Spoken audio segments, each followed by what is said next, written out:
नमस्कार, मैं हूं सुलभ कुमार शर्मा और छत्रपति में आज आप सबका स्वागत करता हूं। आज हम लोग क्या पढ़ेंगे? एक्सरसाइज 14.1 सीबीएसई का जो प्रोबेबिलिटी पढ़ रहे थे। प्रीवियस क्लास में हम 1 नंबर तक खत्म कर दिए थे। Exercise 14.1 CBSE class 10। तो प्रीवियस क्लास में हम लोगों ने क्या किया था कि 1 नंबर तक खत्म कर दिया था। आज हम उससे आगे करेंगे। देखिए 4 नंबर को देखिए सीधा। देखिए हम बता दिए थे किसी भी प्रोबेबिलिटी का वैल्यू लेस देन 1 और ग्रेटर देन इक्वल टू 0। 1 और 0 के बीच में ही रहेगा, ज्यादा से ज्यादा 1 होगा, कम से कम 0 होगा। तो 4 का ए में पूछ रहा है कि इसमें से किसका प्रोबेबिलिटी होगा और नहीं होगा।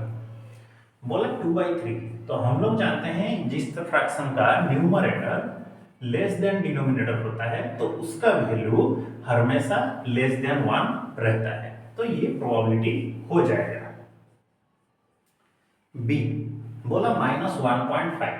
तो हम क्या बोले थे? 1 से ज्यादा होना चाहिए, ये नेगेटिव हो रहा है, ये नहीं होगा। सी नंबर 15%।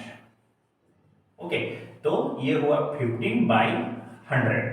तो न्यूमरेटर क्या हो गया? लेस देन डिनोमिनेटर हुआ, तो ये होगा। D number 0.7, so that is 7/10। तो यहां पर भी न्यूमरेटर लेस देन डिनोमिनेटर हुआ, तो ये हो जाएगा। अब देखिए 5 नंबर का क्वेश्चन। इसमें ये बोला कि probability of an event is 0.05। Okay, probability of an event 0.05 बोल दिया गया। तो पूछा गया था what is the probability of not E. तो हम लोग को फॉर्मूला जो मालूम है, probability of an event not E equal to 1। तो probability of not E 1 minus probability of E. तो 1 माइनस 0.05, सो दिस इज 0.95 होगा इसका आंसर। फिर आता है 6 नंबर। उसने बोला ए bag contain only lemon flavour. अच्छा, सैंपल स्पेस तब इसमें क्या चला गया? लेमन फ्लेवर के सिर्फ चॉकलेट्स है। तो क्वेश्चन नंबर आई में पूछा है कि ऑरेंज फ्लेवर कैंडी पाने का प्रोबेबिलिटी कितना है। देखिए ऑरेंज फ्लेवर के कैंडी क्या इसमें थे? बिल्कुल नहीं है, तो ये इम्पॉसिबल इवेंट में चला जाएगा। ठीक है, तो इसका प्रोबेबिलिटी होगा 0। फिर उसने बोला लेमन फ्लेवर, देखिए सारे के सारे लेमन है, तो इसका प्रोबेबिलिटी होगा 1। इसको बोलेंगे श्योर इवेंट और इसको होगा इम्पॉसिबल इवेंट। दोनों में ये चला जाएगा, इम्पॉसिबल है, श्योर भी है। 7 नंबर में बोला it is given that is a group of 3 student. कि 3 फ्रेंड्स का एक ग्रुप है, तो उसमें से 2 बच्चों का बर्थडे सेम होने का प्रोबेबिलिटी जो है वो बोला गया कितना कि 7 नंबर क्वेश्चन देखिए। प्रोबेबिलिटी ऑफ ई मतलब सेम बर्थडे होने का प्रोबेबिलिटी कितना है? 0.992।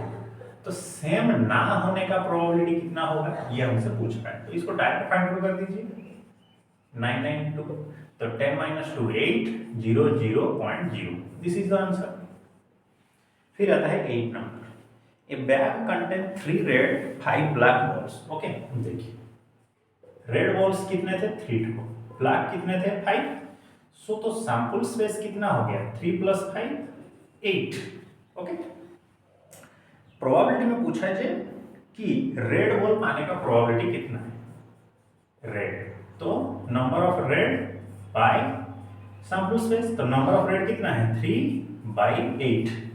फिर उसने बोला नॉट रेड। अच्छा, प्रोबेबिलिटी ऑफ रेड नहीं होनी चाहिए, तो 1 माइनस प्रोबेबिलिटी ऑफ आर। देखिए 1 माइनस 3/8 माइनस करेंगे तो आंसर होगा 5/8। ओके, दूसरा केस ये है कि 5/8, अगर देखिए यहाँ पर नॉट रेड लिख करके हम बोल देते हैं ब्लैक, तो गलत नहीं होता। नॉट रेड मतलब ब्लैक चाहिए। ठीक, 9 नंबर देखिए। ए बॉक्स कंटेन कि a box contain 5 red marble. अच्छा, रेड मार्बल कितने का है? 5 ठो है। व्हाइट मार्बल 8 ठो है और ग्रीन मार्बल कितना है? 4 ठो है। ठीक है, one marble is taken out of the box at random, what is the probability that the marble taken out will be, अच्छा सभी का probability पूछ रहा है, तो सैंपल स्पेस कितना हो गया 5 + 8 + 4 17, तो प्रोबेबिलिटी ऑफ रेड मार्बल, ठीक है, रेड मार्बल पाने का प्रोबेबिलिटी कितना है, क्लियर, तो आंसर होगा 5/17।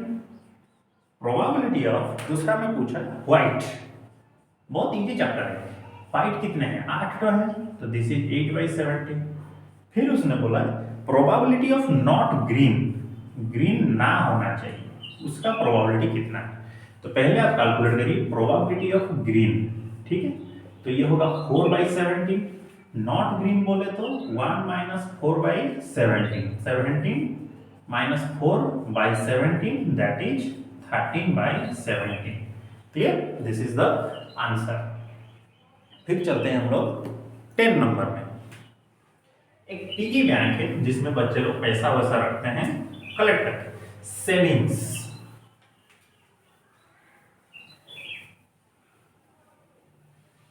ठीक है, देखिए बोला ये कि ए पिगी बैंक कंटेन 150 पैसा कॉइन, अच्छा देखिए पिगी बैंक में क्या है, कौन सा नंबर है ये 10 नंबर है, 100 कितना है 50 पैसा कॉइन है, ओके, फिर उसने बोला और 51 रुपी कॉइन, 50 तो है, 1 रुपया का कॉइन है, फिर उसने बोला 22 rupee coin,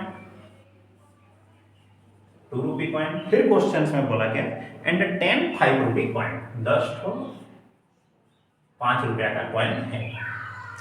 if it is equally likely that one of the coin will B fall out when the bank is turn upside down, जब पिगी बैंक को उल्टा दिया गया तो एक कॉइन गिरने का चांसेस ज्यादा है।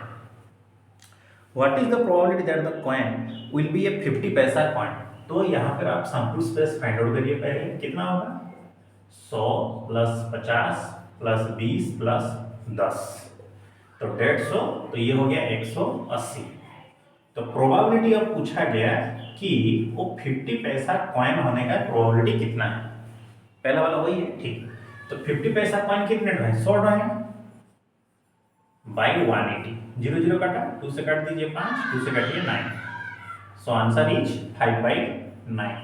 सेकेंड बिट में ये बोला गया कि will not be A 5 rupee coin, मतलब 5 रुपी कॉइन नहीं होना चाहिए, ये वाला पूछ रहा है, तो प्रोबेबिलिटी ऑफ 5 रुपी कॉइन कितना होगा 10/180 दैट इज 10/18 और 5/9, ठीक है, सो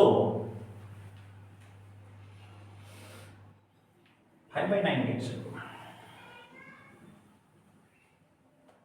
0 0 कटेगा ना, तो 1/18, तो हमसे पूछा गया नॉट ए 5 रुपी कॉइन, तो 1 - 1/18 दैट इज 18 - 1/18, सो 17/18, ये है 5 रुपया नहीं होने का probability.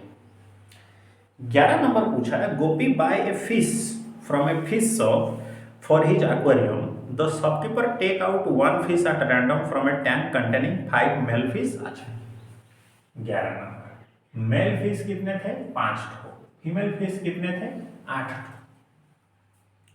What is the probability that the fish taken is a male fish, तो सैंपल स्पेस कितना हो गया 5 + 8 जो कि होगा 13, तो probability of a female fish, तो फीमेल फिश पाने का प्रोबेबिलिटी कितना है, नहीं मेल पूछा है, प्रोबेबिलिटी ऑफ मेल फिश पूछा है, ठीक है, देखिए तो मेल रहा, तो मेल फिश का प्रोबेबिलिटी कितना होगा 5/13 12।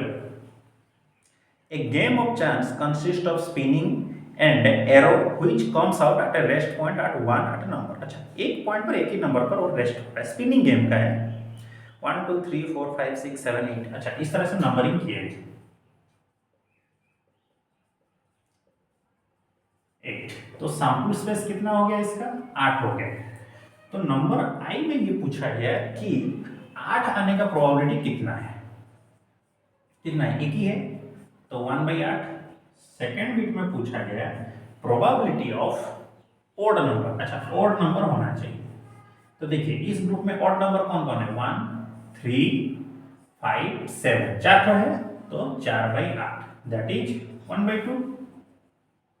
Third bit, probability of A number greater than 2। अच्छा, probability of number greater than 2, 2 से ज्यादा होने चाहिए। तो 1 2 3 4 5 6, 6/8 दैट इज 3/4। आई भी, नेक्स्ट क्या है, आई भी जो पूछा गया कि नंबर लेस देन 9, ठीक है, जो नंबर है लेस देन 9, देखिए सारे के सारे नंबर क्या हैं, 9 से कम है, तो 8/8 ही होगा answer, that is 1। Answer, A dice is throne, find the probability of getting. अच्छा, डाइस का की करते हैं, कार्ड वाला मैथ को हम लोग कल करेंगे।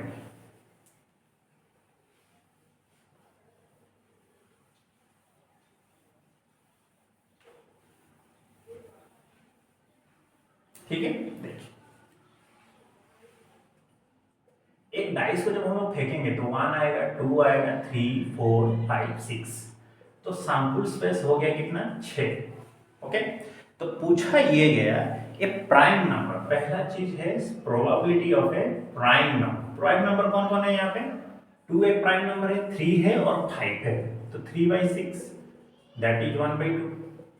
Second bit, probability of getting a number laying between 2 and 6, laying between 2 और 6 के बीच में होना चाहिए।